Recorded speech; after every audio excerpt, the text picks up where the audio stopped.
Bonjour chers amis de e-Tourisme TV, la chaîne de l'information touristique. Bienvenue dans votre émission Parlons Tourisme. Aujourd'hui, comme on a l'habitude de le faire avec mon doyen Père Kopa, qui est là, on va dire d'abord bonjour Père Kopa. Bonjour Ablaye.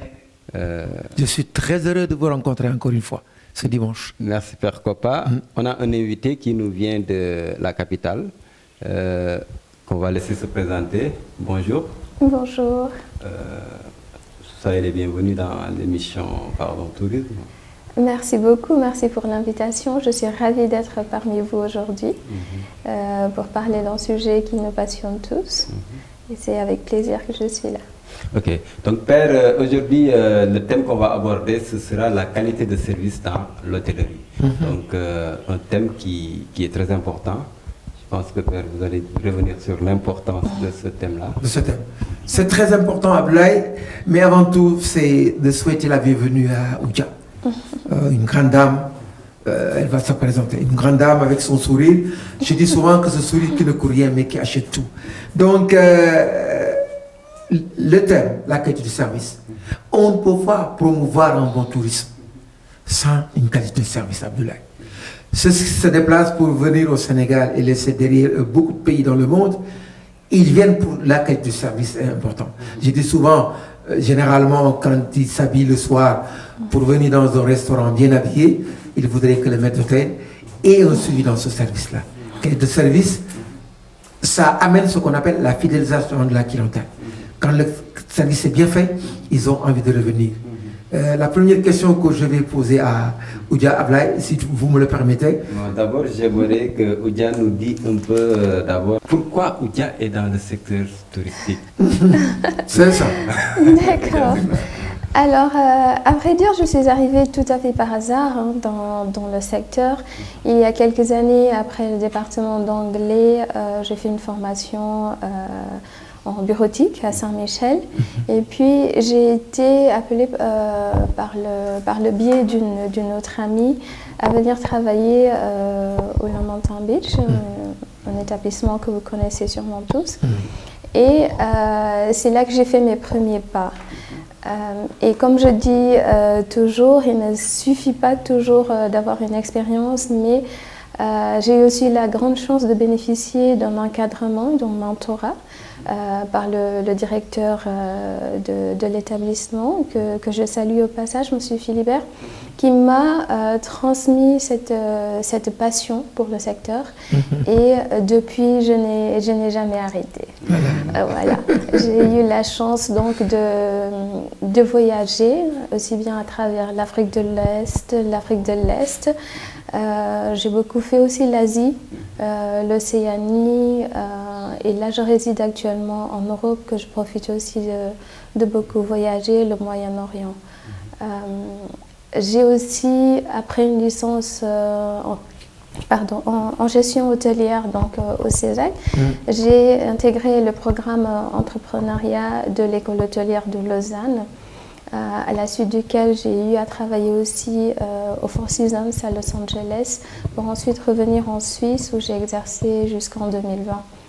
Et j'ai ouvert mon cabinet en 2022, l'année dernière. Père. Un beau parcours, Abdoulaye. Un beau parcours. Après sa formation, elle est tombée amoureuse de ce métier. C'est extraordinaire.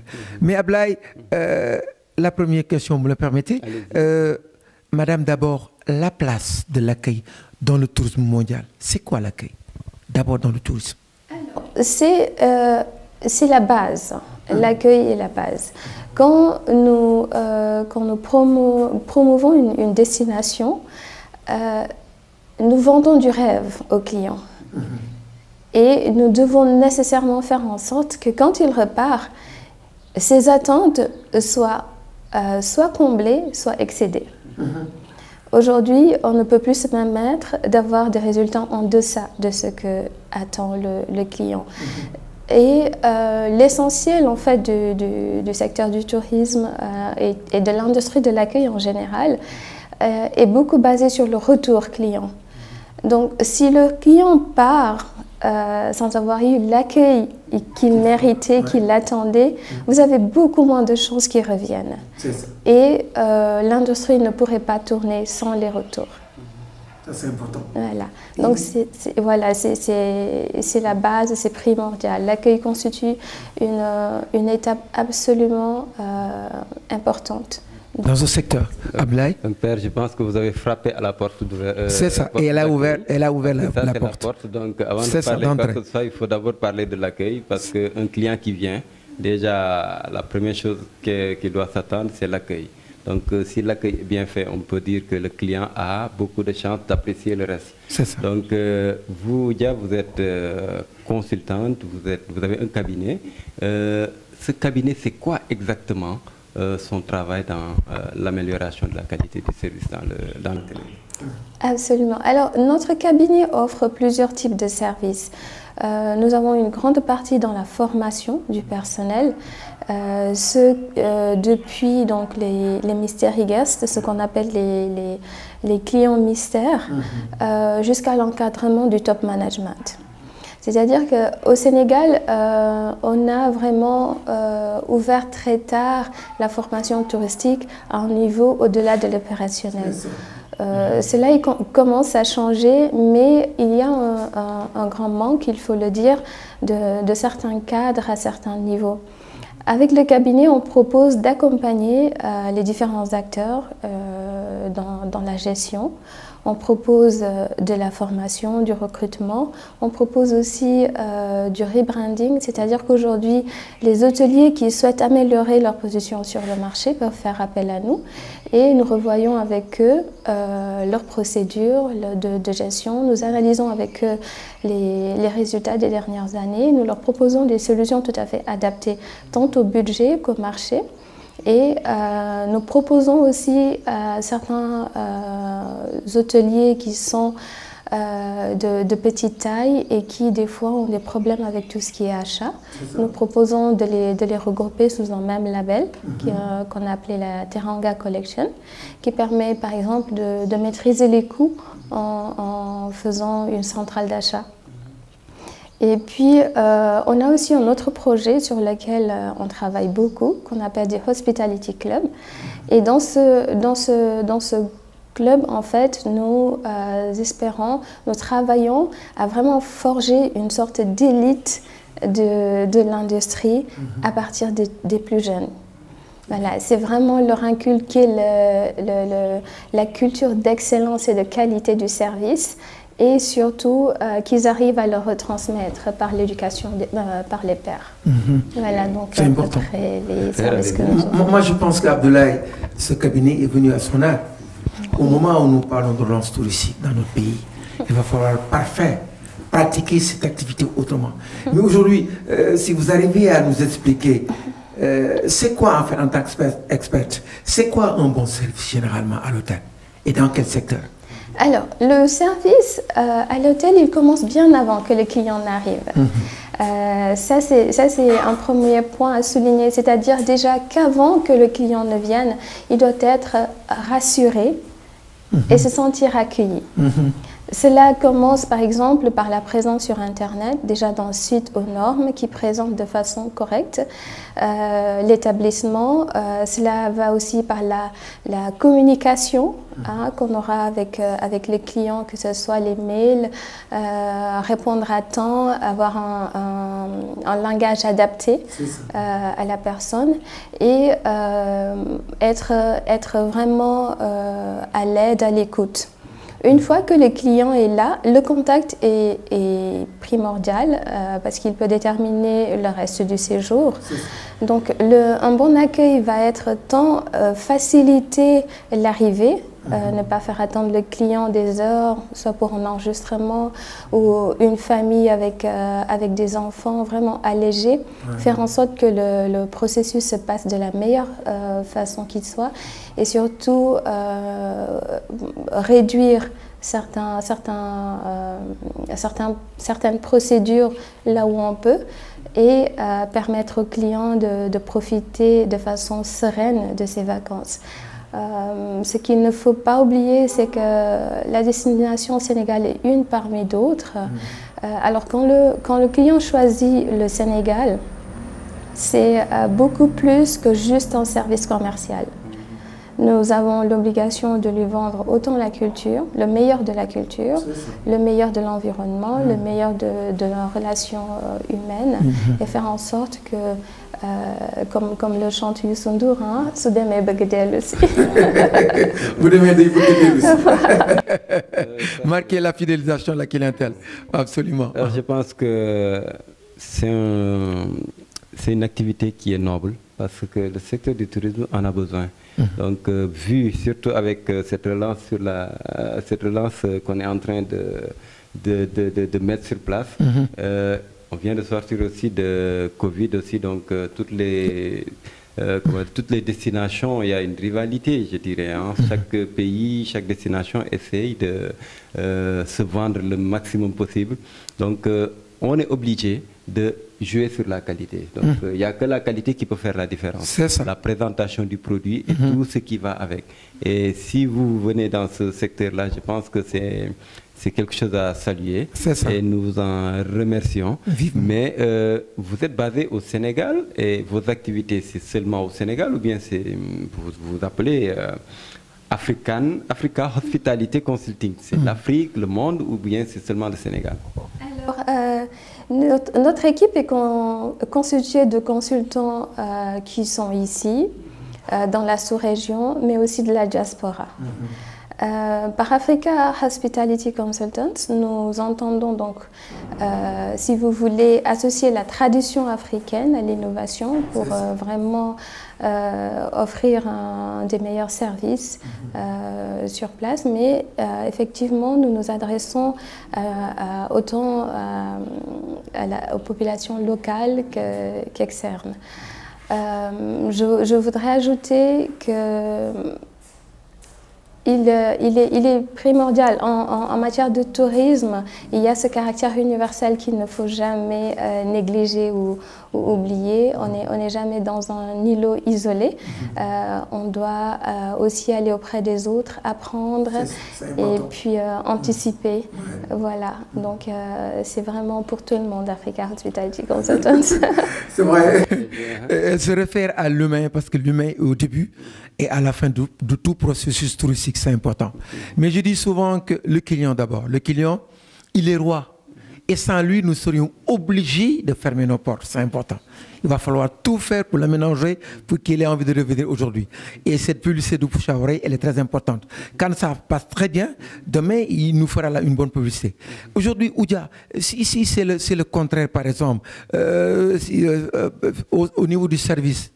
Si le service fait défaut, par exemple, et que le client n'est pas content, est-ce que ça ne faut pas poser des inconvénients demain au niveau de la structure hôtelière?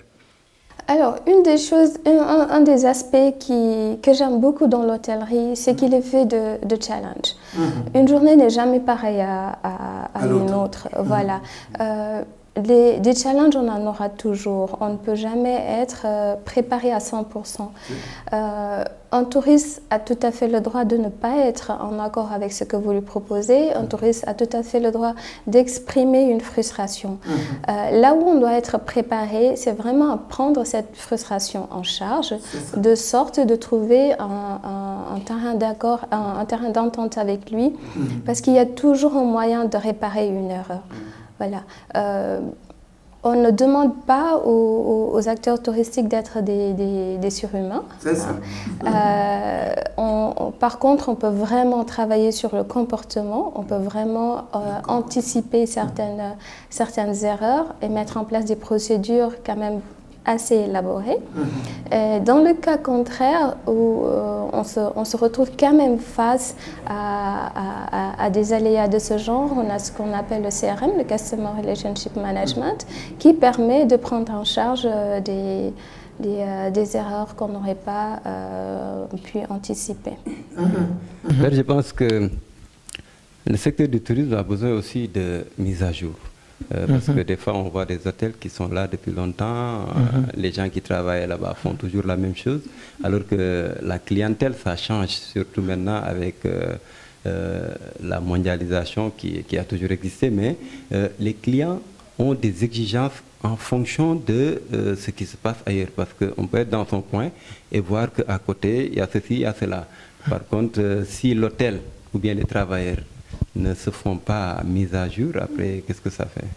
Je suis tout à fait d'accord avec vous, Ablaye. Vous avez évoqué tout à l'heure la Covid, que beaucoup ont vu comme un impact négatif sur le tourisme. Je peux l'accepter jusqu'à un certain niveau, mais il aurait fallu utiliser ce temps pour vraiment se réinventer. Le tourisme n'est pas un secteur fragile, c'est un secteur qui est assez résilient, mais c'est très versatile. On doit absolument être préparé à plusieurs aléas à tous les niveaux et s'adapter. Et comme vous le dites, faire des mises à jour, cela va de soi. Si vraiment on veut que le secteur survive à toutes sortes de risques, on doit vraiment arriver à outiller les acteurs afin qu'ils puissent se réinventer à chaque fois. On propose des formations, mais voilà, vous le disiez tout à l'heure, la qualité du service, par exemple, aujourd'hui, il ne suffit plus d'avoir des jeunes qui sortent de l'école avec de la théorie. On les prend en pratique, mais aussi on travaille beaucoup sur le renforcement des capacités, voilà, sur d'autres volets qu'ils n'ont pas forcément à l'école, comme les soft skills et même l'intelligence artificielle aujourd'hui, qui concourt beaucoup à améliorer les compétences sur le terrain. Et quand vous dites l'accueil, par exemple, ça ne se limite pas qu'à la qualité du service livré. Chaque employé est une vitrine du service, c'est une vitrine de l'établissement. Cela va donc du grooming, donc de la couleur, de vernis que porte la serveur ou pas, de la longueur des boucles d'oreilles qui sont acceptées ou pas en salle. Voilà, il y a beaucoup de règles avec des standards globaux qu'il faut vraiment éduquer les gens à atteindre. Toujours dans le cadre du service, par exemple, au niveau de la restauration, on a par exemple des villages de vacances qui sont conçus en bord de mer. On a un bon hôtel à 4 étoiles qui est dans une grande capitale. Voyez-vous donc, il y a une différence de clientèle. Tu vas dans un village de vacances, il y a uniquement le buffet. Tu vas dans un hôtel à 4 étoiles, il y a le service à l'assiette, à l'anglaise et autres. Comment comparer ces deux services ? Alors, ce sont deux choses différentes. Chacun des établissements que vous avez cités est sur un marché différent, sur une niche différente, et chaque niche a ses exigences. Quand on veut faire du 4 étoiles, effectivement, il y a des standards à atteindre dans l'offre aussi bien continentale que locale, et puis après, adapter vraiment au type de clientèle que l'on reçoit. Après, le client qui va dans un club ou dans un hôtel, comme vous dites, de village, ne s'attend pas à avoir le même service que dans un hôtel d'affaires de 4 étoiles dans la capitale. Alors, à ce niveau, les clients sont en général éduqués et ne pourront pas vous demander, par exemple, un spa dans un village de vacances. Voilà. Oui. Oui, la tenue vestimentaire. Est-ce qu'aujourd'hui la tenue vestimentaire ne fait pas partie de l'accueil d'abord? La tenue vestimentaire au niveau de la restauration. Tout à fait, c'est ce que je disais, c'est une partie intégrante, c'est la vitrine, c'est le premier contact, par exemple, que ce soit l'hôtesse ou la réceptionniste ou la personne qui va vous servir à manger. Voilà, l'hygiène, ce sont des standards qui sont là, qui n'ont pas été faits pour les Sénégalais seulement. Ce sont des standards à des niveaux voilà, mondiaux. Donc, c'est à nous vraiment, en qualité d'hygiène, on ne peut pas avoir des niveaux, comment dire, des standards d'hygiène qui soient juste pour nous ou pas pour nous. Voilà. C'est des standards, quoi. Voilà, c'est des standards. Là-dessus, on ne doit pas négocier. Ouais. Ok, donc vous avez la chance de faire beaucoup de pays dans le monde, voir un peu le tourisme, comment ça se passe là-bas. Et vous êtes ici au Sénégal et vous avez travaillé au préalable au Sénégal. Que peut-on dire du niveau de tourisme au Sénégal? Alors, là, je dirais sans hésiter qu'on a un énorme potentiel au Sénégal. On a un énorme potentiel, on doit peut-être juste revoir certaines dispositions, autant au niveau de la loi, au niveau du code qui va bientôt arriver, de ce que j'ai compris. Voilà. Et comme je le dis souvent, moi je plaide beaucoup pour une collaboration étroite entre les différents acteurs. Je veux citer là des cellules comme le réseau qui vient d'être mis en place, le réseau des universitaires du tourisme, comme des entités comme le ministère du Tourisme, tout simplement, les hôteliers, mais surtout les populations locales. C'est ça, c'est exact. Vous pouvez élaborer des politiques performantes, mais il vous faudra des gens pour l'implémenter et il n'est nul autre mieux que toutes les parties prenantes. Si vous expliquez aujourd'hui l'importance du rôle de la population dans le secteur touristique, ils seront beaucoup plus motivés à s'impliquer, à faire en sorte que le séjour du touriste soit des meilleurs. Des meilleurs, voilà. Cela va tant sur l'aspect environnemental que l'aspect développement et même culturel.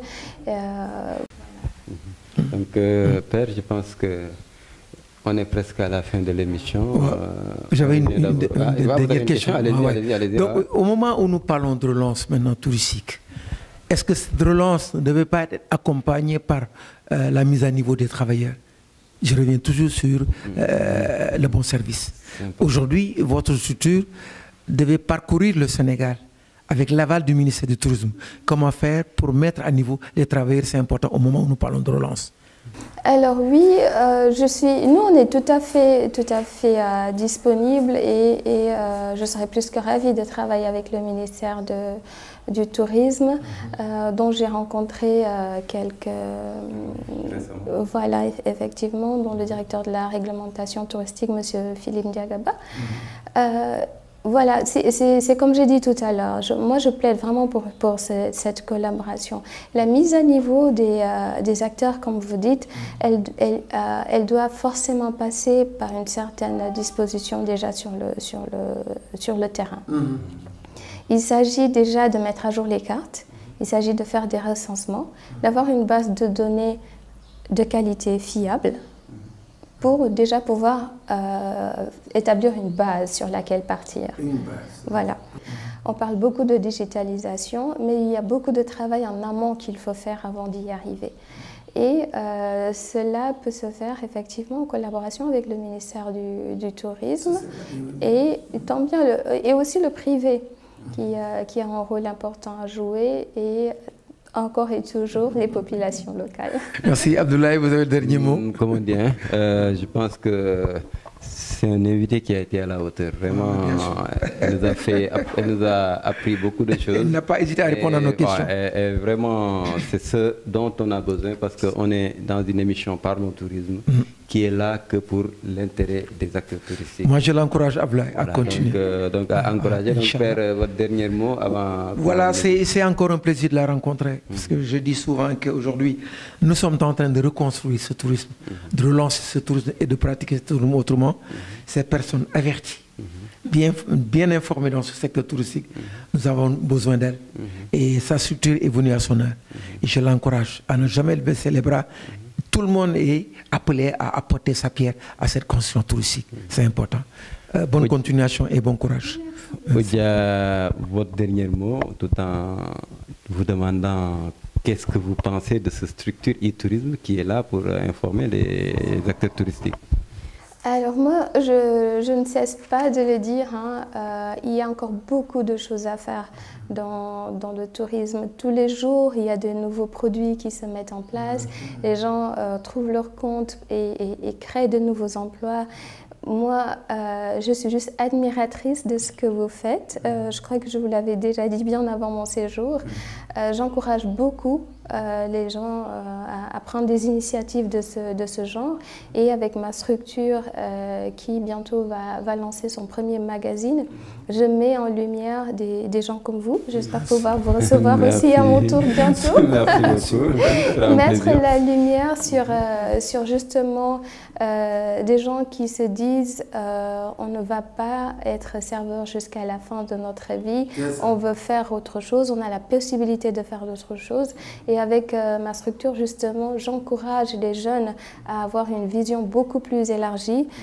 C'est vrai que non pas seulement l'hôtellerie, mais le secteur de l'industrie en accueil, l'industrie de l'accueil en général au Sénégal et dans une bonne partie de l'Afrique souffre d'une sous-évaluation et d'une mauvaise perception du domaine et des métiers. Il y a beaucoup de préjugés.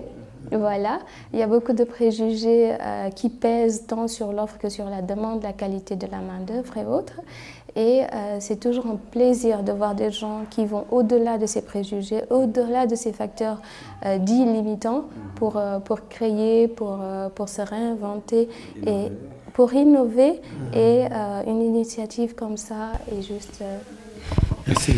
Merci encore Oudia, c'est un plaisir, c'était un plaisir de vous recevoir sur nos plateaux. Père Kopa aussi, merci aussi pour vos questions très pertinentes. Merci Abdoulaye. Chers amis qui nous suivaient sur e-Tourisme TV, c'était tout pour votre émission Parlons Tourisme. Nous vous donnons rendez-vous très bientôt.